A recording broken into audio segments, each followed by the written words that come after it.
Welcome everyone to another edition of Let's Talk About, hosted by yours truly, Zach Keilman, and we have finally have made it. We have finally gotten our matchup for Super Bowl 54, and I am excited to dive into both the Kansas City Chiefs and the San Francisco 49ers. Personally, before we even get started, this matchup is going to be great. I am so happy that this was the matchup going into Super Bowl 54. This should be an explosive Super Bowl, if you ask me. I don't see a reason why it wouldn't, given how these two offenses are, even with the defensive prowess that's on both sides of the ball for both these teams, by the way. Remember, Kansas City might have a lesser-known defense, but it's still a formidable defense. We've seen them be at their best a lot more often this year than in 2018. So without further ado, let's talk about this. And the way I'm going to do this one is a little different than the last two, because now that we have the two de facto champions, if you will, I'm going to go into kind of like a season recap of both of them, which will then lead into each championship game, in which I will recap the games. And then at the end of this, I'm just going to give you my very early on predictions of what I think Super Bowl 54 will turn into, as well as who's going to win this dang thing during the 100th season of the NFL. Without further ado, let's get into it.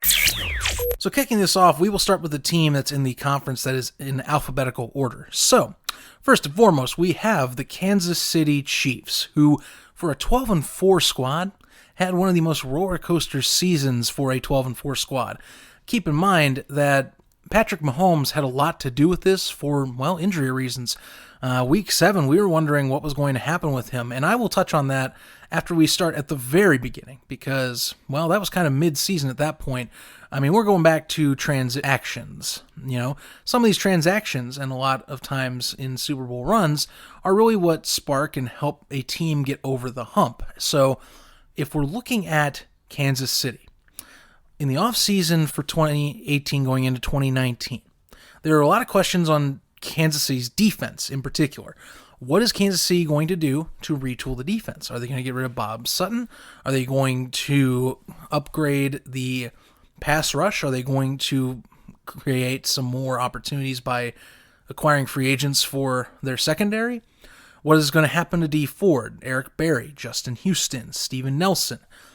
Well, a lot of these questions were answered, and at the time, it looked like basically lateral deals. Nothing really seemed to change from outsiders' perspectives, but overall, the defense actually improved this year. So, some key releases. We'll start with releases, acquisitions, and then move on.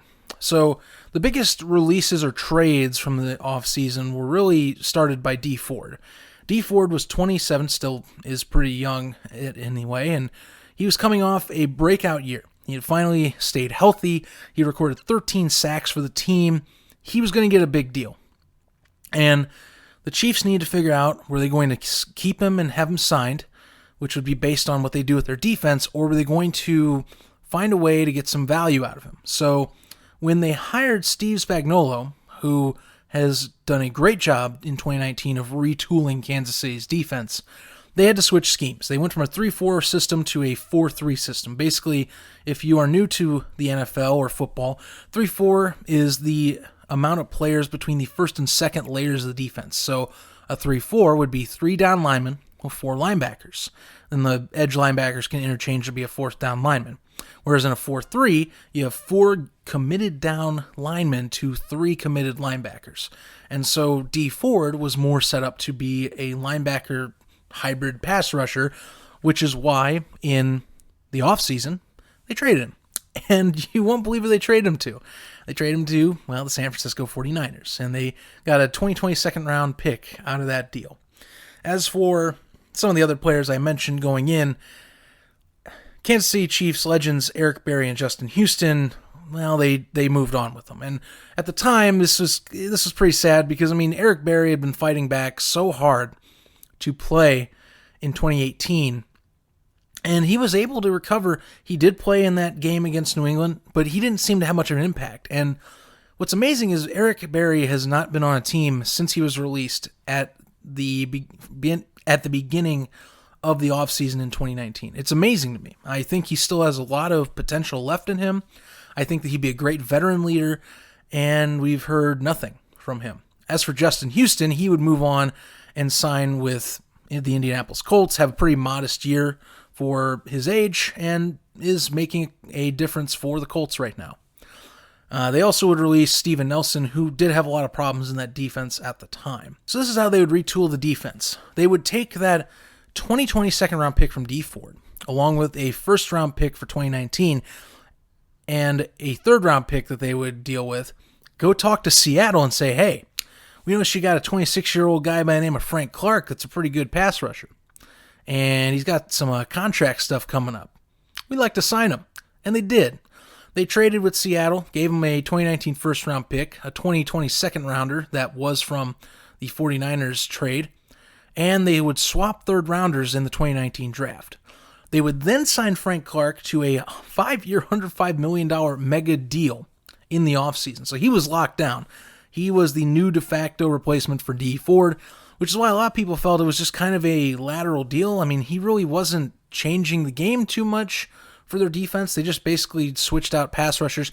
Keep in mind, they still had Christian Jones, and he was holding out at this time, but he would eventually come back to camp, and he would play and still make a heck of an impact for that team too. So you still have Frank Clark, Christian Jones anchoring down a pass rush now that seems to be revigorated at the least, if not about the same. Meanwhile, they also make some other pretty awesome signings, by the way. For many of you, Tyrann Mathieu, you may know, was a free agent this past offseason. He took a one-year kind of gambling deal with the Houston Texans. He gambled on himself, and, well, he won.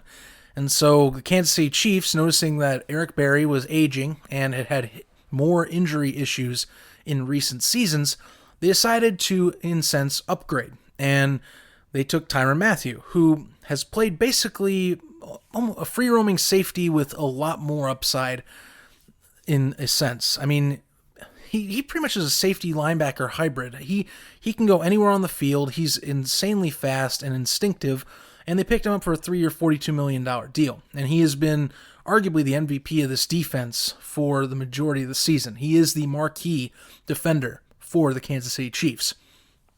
Also, speaking on terms of upgrading that secondary, besides Tyrann Mathieu, they picked up Bashaud Breeland for a pretty considerable deal. 1 year, $5 million, more of a prove-it deal, lots of incentives laid in, and obviously he's shown his stripes this year as someone that can get the job done.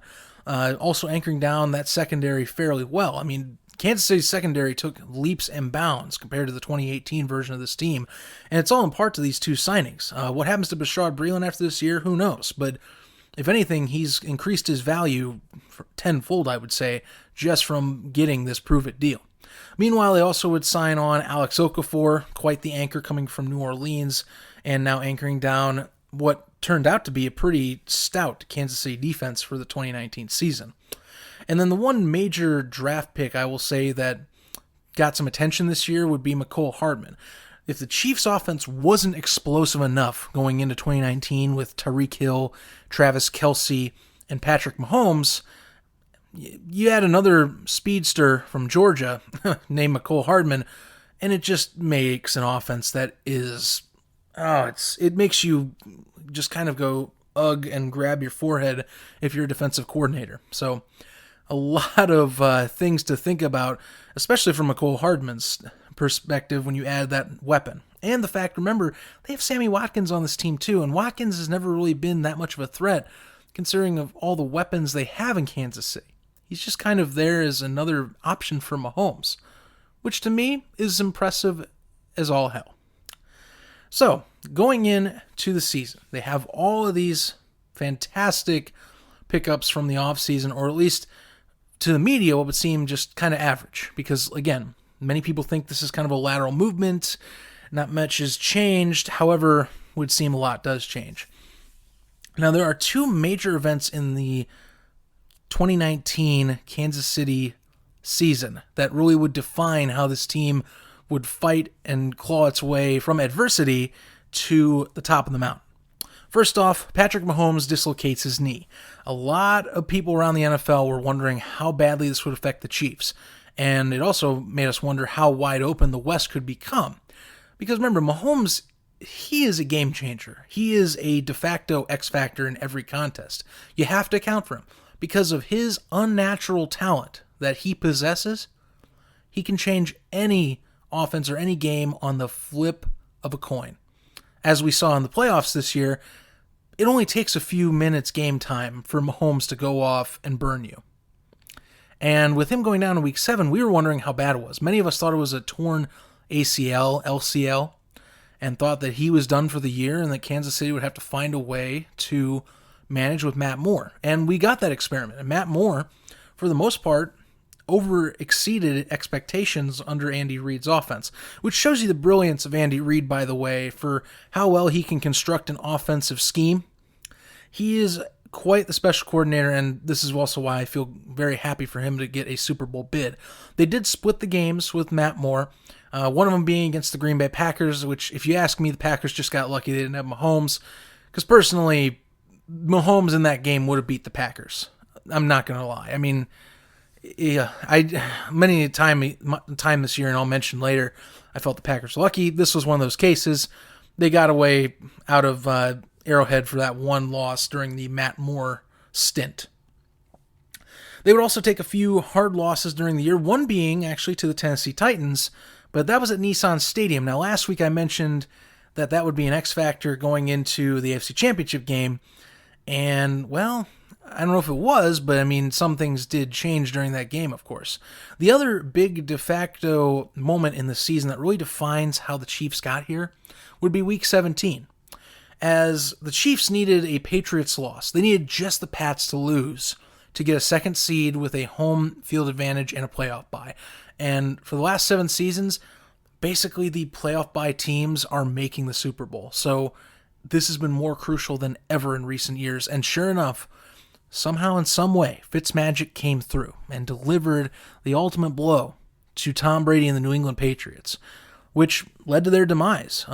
New England had really not seen a wild card game in almost a decade, and that was kind of what led to their demise, having to face the Titans, who basically just chewed the clock and kept the ball away from Brady and Belichick, which allowed the Chiefs to rest up and do what Andy Reid does best, plan on a bye week. And boy, did he plan, because, well, if you look aside from the fact that they gave up 24 points in a span of a quarter against Houston, really they didn't have much of a trouble after they got their bearings straight. I mean, you think about that Houston game, a lot of that was just caused by mental error. I mean, the first few drives, players just were having to take off the edge because they weren't catching passes.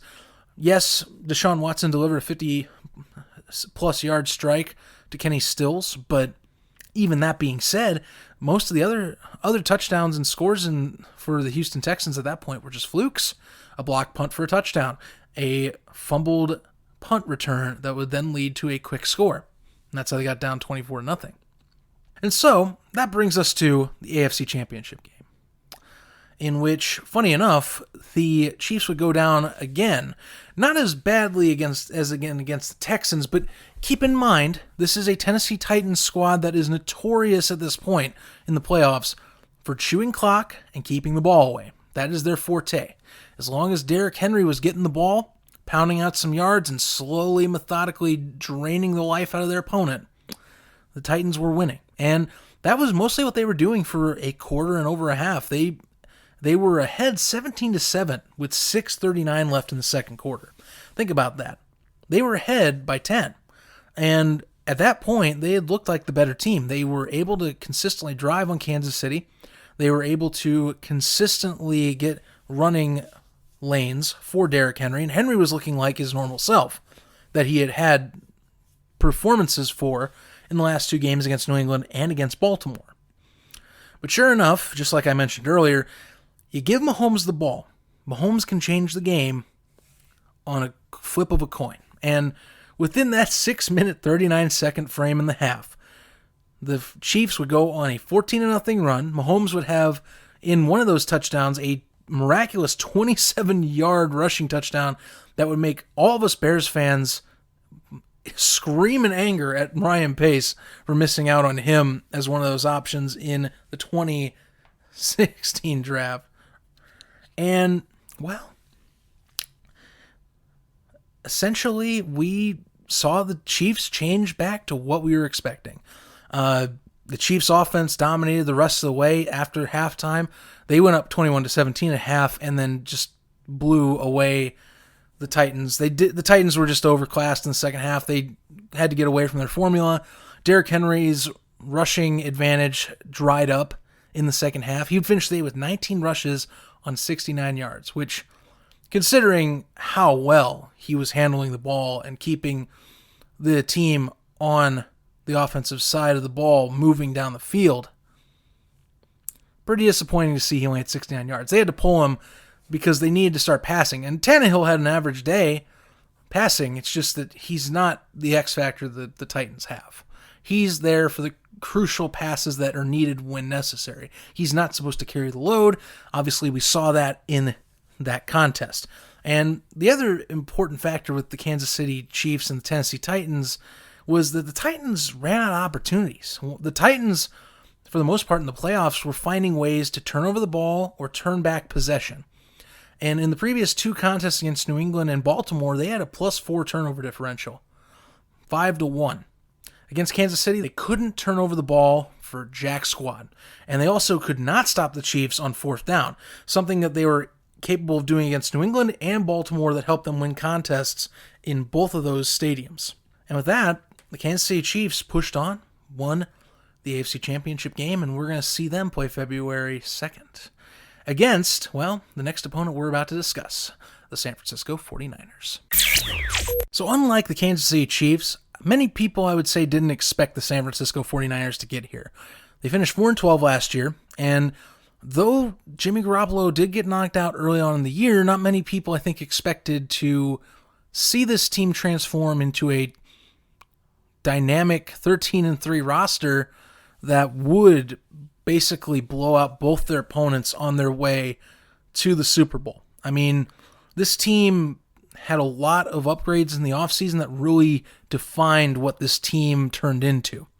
San Francisco is definitely different than they were at the end of 2018, and mainly for just transactions that were acquiring key talent. Now, Pierre Garçon was really the only release that I considered, I would say, an impactful one, because of a different transaction they would have later in the year that would essentially fill the void that Garçon would leave.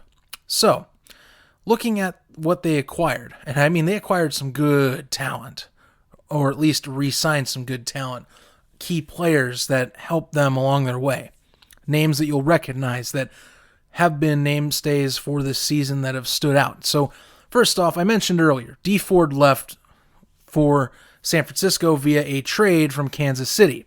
So, San Francisco got Dee Ford for a second-round draft pick, which would be a pretty high second-round draft pick, all things considered. They would then sign him to a mega deal, not as much as Frank Clark. He'd get a 5-year, $87.5 million deal, but he becomes a namestay in this defense. One of the big namestays. I mean, think about this. They already had Solomon Thomas at this point, and DeForest Buckner, and now they have Dee Ford. And they'll get another key piece that's even more recognizable at the end of this list. Other key signings, Quan Alexander, stud linebacker that came over, was originally with Tampa Bay. He would sign a 4-year, $53 million deal with the 49ers and would help anchor this team for the majority of the season. You also had Tevin Coleman, who, once out and back from injury, was an impactful running back for the majority of the year. You also got a 1-year deal for Jason Verrett, who is quite the talented cornerback when healthy. And it was more of a prove-it incentive deal, too. So I think he lived up to the expectations.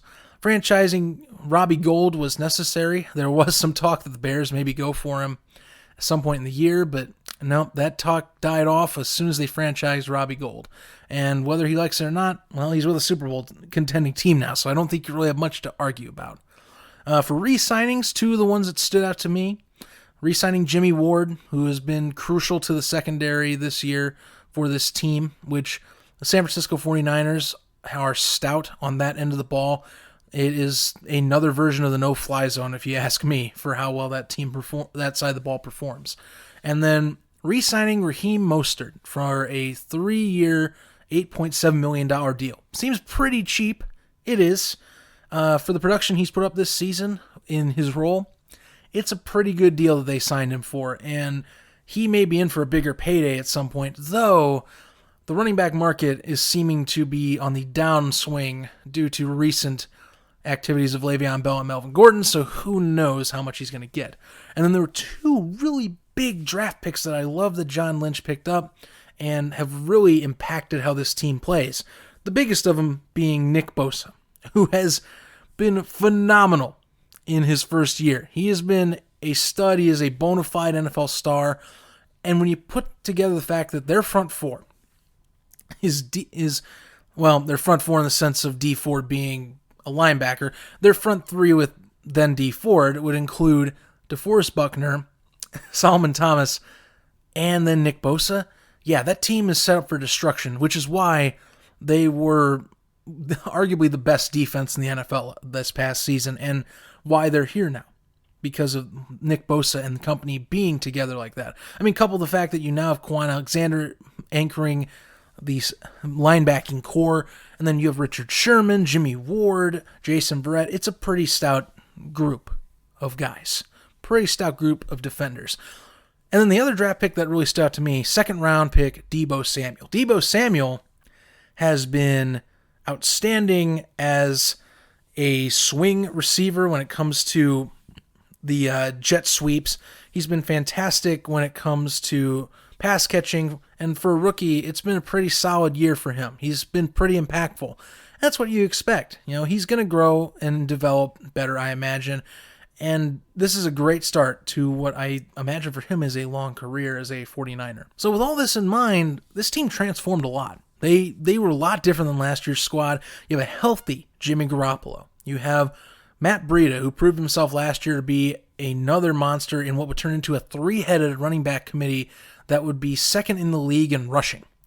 And then the only thing that would really be an issue is the receiving core, because, you think off the top of your head, there's not really many people that can just list off who was the key or prime receiver for the 49ers, which midway through the season, close to the trade deadline, we got that. Emmanuel Sanders would eventually be traded from Denver and picked up, and Emmanuel Sanders did make the difference. Now, George Kittle's obviously on this offense, so let's not forget about him, but I'm talking the receiving core.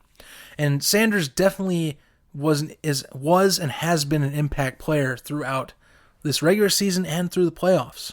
And really, he is a contribution that's made this team very well balanced in all aspects of the game. So going into the season, there were a few key moments I have to nail down that really defined the San Francisco 49ers. And it's really three of them, honestly. It's three of them. Two of them being against the same opponent, one of them being against the Rams. And the first moment that really defined the 49ers and made us well aware of the 49ers' presence was against the Los Angeles Rams. The Rams came off a season where they had fallen short in the Super Bowl. They had signed more key free agents and had pretty much retooled. They looked like they had retooled to take on the NFC West once again and go back to the top of the mountain in the NFC. And week 6 comes along and San Francisco shows up in Los Angeles and pounds the Rams into the ground 20-7 in their own home stadium. Not to mention that this team, because of how the NFL's response has been in LA, the stadium at the Coliseum was packed full of 49ers fans. It was a scene. It was a red wave for an away game. And the 49ers came to play. They dominated on both sides of the ball, and they proved that there was a change of guard already. And the only other one in the way was Seattle. And they did get beaten in an OT game against the Seahawks in their own home building in Santa Clara, but they would get revenge in Week 17. Week 17 would be the second crucial moment, in my opinion, truly for the 2019 season, because of what could have ended up being different if 1 inch is changed in the course of this game. It's late in the game. Seattle has the ball in the red zone against San Francisco. It's 4th and goal. Time's running out. Pass is thrown. Jacob Hollister catches the ball, but with one clean hit, he falls an inch short, maybe 2 inches. If you look at this replay, and I recommend you look it up, it is probably 2 inches away. If Hollister has just enough awareness to move the ball a few inches, the seeding of the NFC is changed on a dime.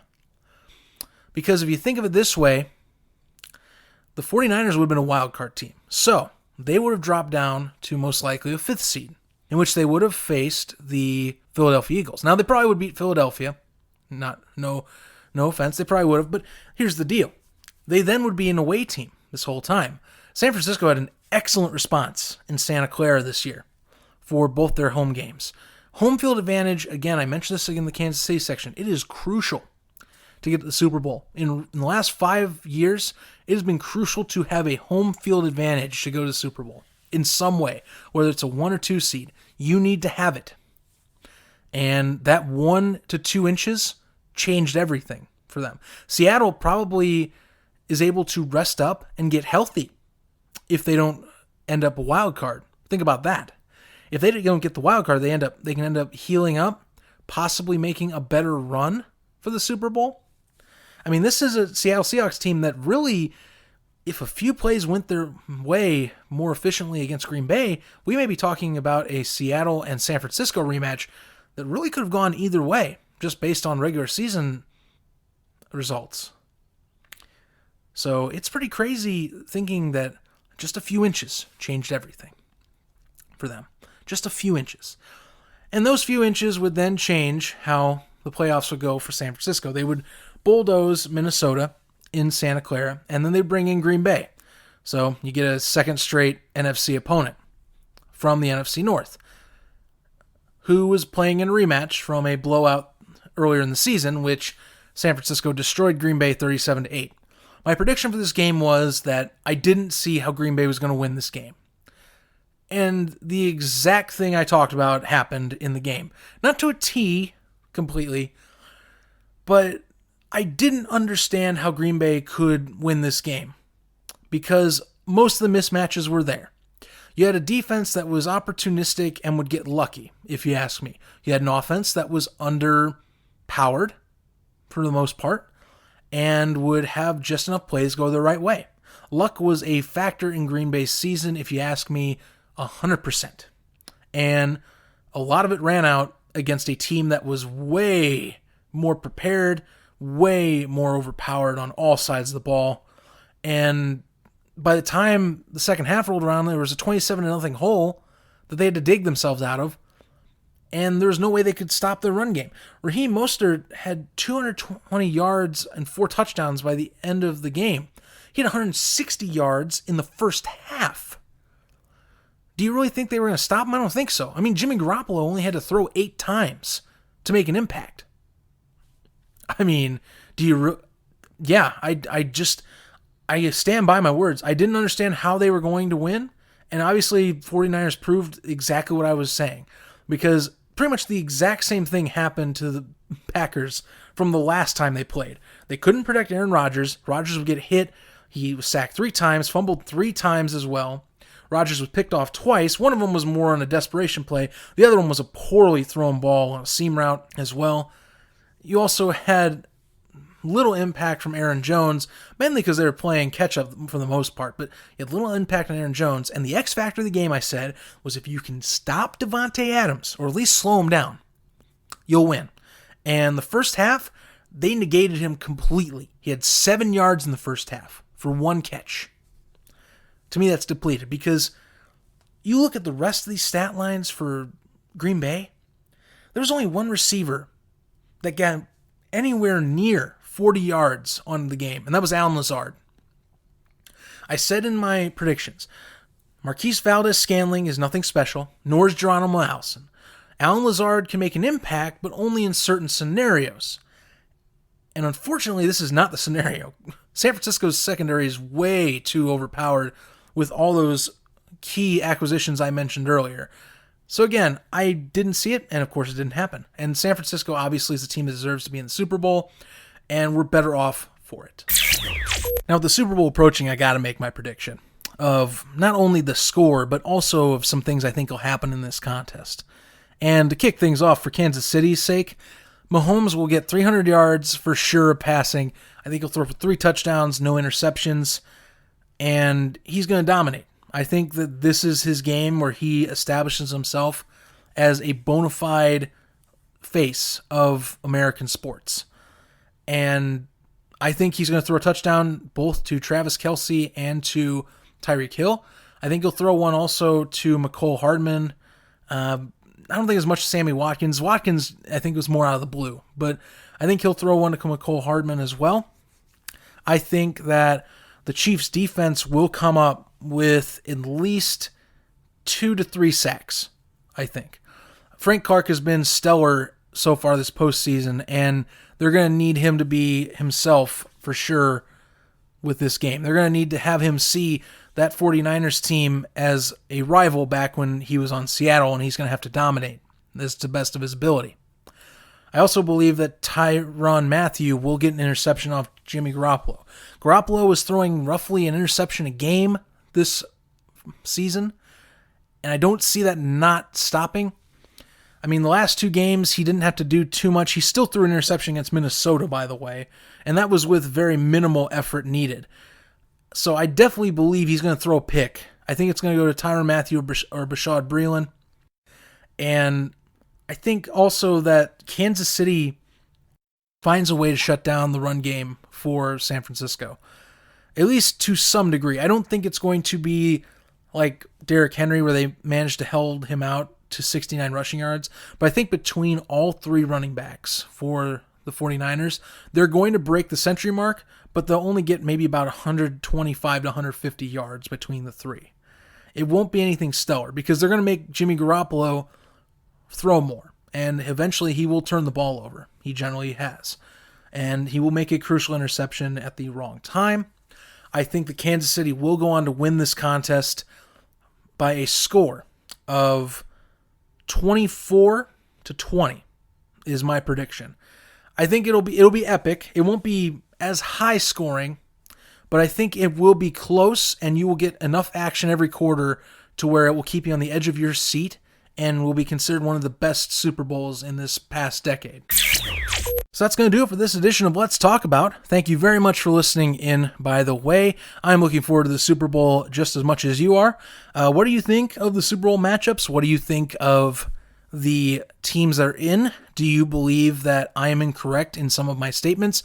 For example, on Green Bay, or for example, on how I think Kansas City is going to win? Let me know. Drop me a message or a voicemail on my voicemail line at 317-643-1473. That is 317-643-1473. And you can be on the next episode of Let's Talk About. Also, make sure to follow me on social media platforms, Facebook, Twitter, and Instagram. Just look up ZK Podcast for all 3. That is ZKPODCAST if you're looking for me on social media.